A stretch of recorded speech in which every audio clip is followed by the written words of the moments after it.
Cet orque a pleuré et gémi pour que son groupe vienne la chercher lorsqu'elle s'est retrouvée échouée sur des rochers pointus. Sa famille ne pouvait pas l'aider, mais ce que les sauveteurs ont fait est incroyable. Le dernier endroit où on s'attendrait à voir une orque, c'est sur la terre ferme. Et pourtant, c'est ce qu'Eric Keane a découvert lorsqu'il est allé enquêter sur des sons étranges qu'il avait entendus en naviguant dans les eaux autour de la Colombie-Britannique, un matin de juillet. Eric est un chercheur spécialisé sur les baleines, et il se trouvait à bord de son navire, le Bangarang, menant une étude sur les rorquals communs de la région lorsqu'il a entendu les cris plaintifs provenant d'un petit affleurement rocheux sur le rivage d'Andrew Rock.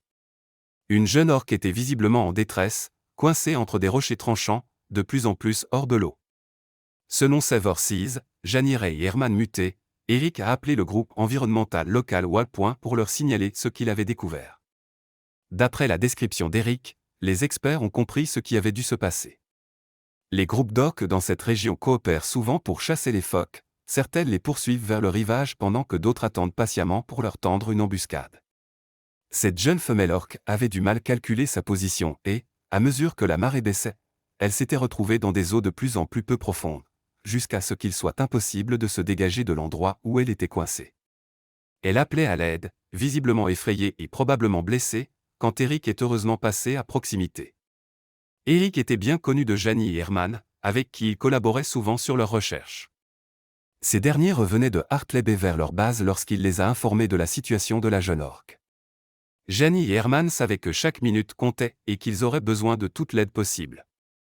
Alors, tout en se dirigeant vers le nord pour rejoindre Eric dans le chenal de Squally, ils ont également contacté les Gitga'at Guardians à Hartley Bay et le ministère des Pêches et Océans du Canada, MPO, pour les alerter de la situation critique.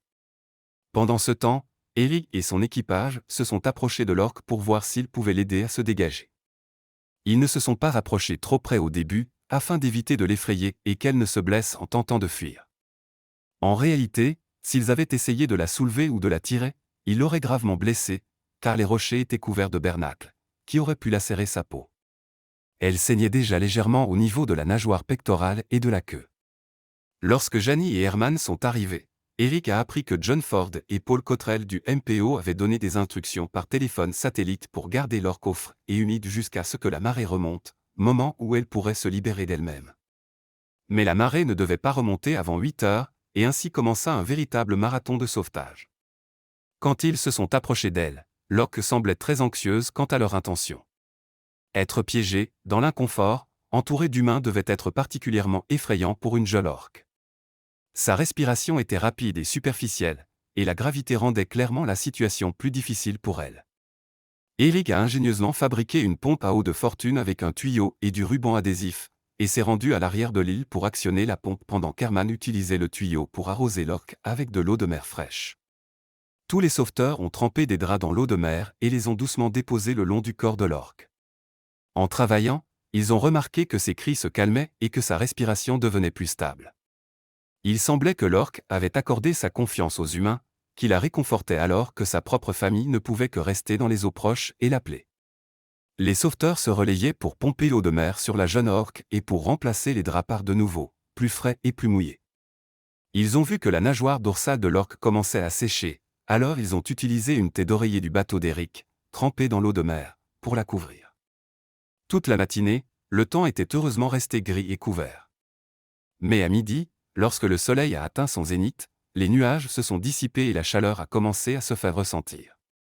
Toutes ont travaillé sans relâche pour garder l'orque au frais et humide. Travaillant par roulement, les humains ont pris soin de l'orque comme si elle avait de la fièvre, remplaçant constamment les draps chauds et secs par d'autres plus frais et mouillés, et l'aspergeant régulièrement d'eau de mer grâce à la pompe, veillant à ce qu'elle ne se dessèche pas sous le soleil brûlant. Les sauveteurs ne pouvaient s'empêcher de penser à quel point la situation aurait pu être dramatique pour la jeune orque femelle si Eric n'avait pas entendu ses cris. Jusqu'à présent, les sauveteurs n'avaient rien mis sur la tête de l'orque, car ils ne voulaient pas qu'elle panique. Si sa vue avait été soudainement obstruée, elle aurait pu se sentir encore plus vulnérable. Cependant, la puissance du soleil rendait absolument nécessaire de protéger la peau délicate de l'orque de la chaleur et de la sécheresse.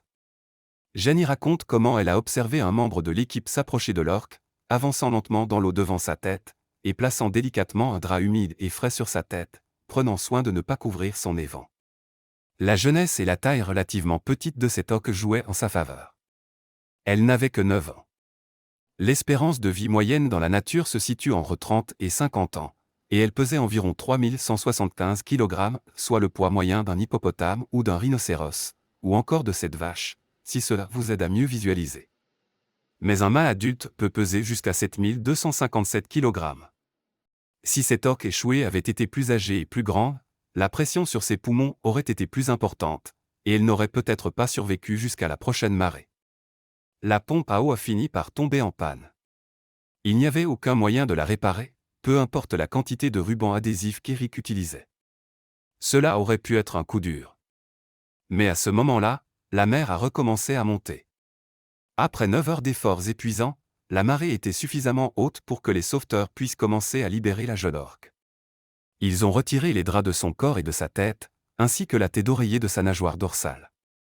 L'équipe savait que le moment était venu pour l'orque de faire ce qu'elle seule pouvait faire, s'échapper de sa prison rocheuse à la nage. Ils ne voulaient pas que leur présence l'effraie et qu'elle tente de fuir trop tôt, risquant de se blesser encore plus. Alors ils se sont éloignés et sont montés sur une falaise voisine pour observer et attendre. Ils ressentaient tous la même chose, lui envoyant toutes leurs pensées de force et l'encourageant à trouver en elle la capacité de se libérer. Le niveau de l'eau a lentement commencé à monter sur le corps de la jeune orque jusqu'à la recouvrir. Lorsqu'elle a été submergée, elle a recommencé à pousser des cris. Cette vocalisation semblait différente, peut-être était-ce l'excitation à l'idée d'être bientôt libre. Et pourtant, elle restait allongée là. Elle levait parfois sa queue, mais ne faisait aucun effort pour nager. Ses sauveteurs commençaient à s'inquiéter. Ils se demandaient si quelque chose n'allait pas. Peut-être qu'elle était plus gravement blessée qu'ils ne le pensaient. Peut-être était-elle trop épuisée par cette longue épreuve pour faire ce dernier effort gigantesque. C'est alors qu'ils ont compris qu'ils devaient simplement faire confiance à l'instinct naturel du petit orque. En bougeant sa queue, elle testait la profondeur de l'eau. Et lorsqu'elle a su que c'était sûr, qu'elle ne risquait rien, elle a soudain donné 2 puissants coups. Libérée des rochers, elle a filé à travers la mer. Depuis leur bateau et les rochers tout autour, les sauveteurs humains l'ont vue partir en criant « bravo » et en poussant des cris de joie et de soulagement. Ils avaient réussi.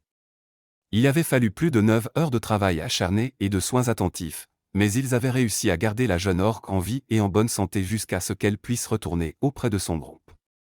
Eric avait placé un hydrophone dans l'eau et a pu enregistrer le sauvetage comme le chant de l'orque. Elle vocalisait encore et encore, appelant une réponse de sa famille. Pendant un moment, sa voix était la seule qu'Eric et ses collègues entendaient. Ils ont ressenti un instant de doute et d'inquiétude. Où était le groupe de la jeune orque? L'avait-il abandonné après un si long moment sur la terre ferme? Était-il parti, croyant à sa mort? Mais peu à peu, des réponses faibles aux cris de l'orque ont commencé à se faire entendre, venant de loin. Une vague de soulagement a submergé les auditeurs. La jeune femelle a manifestement entendu les réponses de sa famille, car elle a nagé dans la direction de leurs appels lointains, s'éloignant avec joie et exaltation. L'équipe de sauveteurs humains est restée là, unis dans ses émotions partagées. Ils étaient fiers et bouleversés par ce qu'ils avaient réussi à accomplir ensemble. Chacun d'eux avait tout donné. Ils ont poussé un soupir de soulagement, sachant que ce qu'ils avaient vécu ce jour-là resterait gravé en eux pour le reste de leur vie. Quelle belle fin! Si vous avez aimé cette histoire, n'oubliez pas de mettre un « j'aime » et de vous abonner. Merci d'avoir regardé, à la prochaine fois.